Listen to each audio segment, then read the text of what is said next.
รอบครัวหนึ่งมีซ่องเอื้อยน้องอาศัยอยู่นำกันพัดว่าบ่ถึกกัน แต่ต้องได้มาอนามัยเหือนช่วยกันอยู่ๆผู้เป็นเอื้อยก็เกิดอุบัติเหตุตกลงมาจากโต๊ะ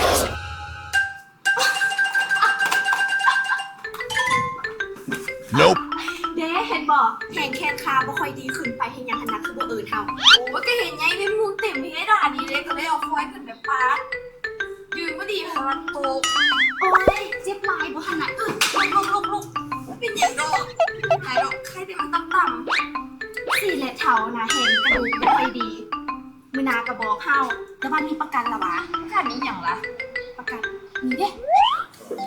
ประกันชีวิตมุงขุนจ่ายเพียง 15 ปีคุ้มครองถึง20 ปี บริษัทจะจ่ายเบี้ยประกันให้เริ่มแต่ปีที่2 5 ปีที่ 19 จะได้รับเงินคืน 20% ของเบี้ยประกันทั้งหมดกรณีอยู่ครบสัญญาบริษัทก็จะจ่ายเงินคืน 100% ของค่าธรรมเนียมที่จ่ายมาทั้งหมดและกรณีเสียชีวิตในระหว่างสัญญาบริษัทจะจ่ายเงินคืนให้สูงสุดฮอด 200% ของค่าธรรมเนียมที่จ่ายมาพุ่นใด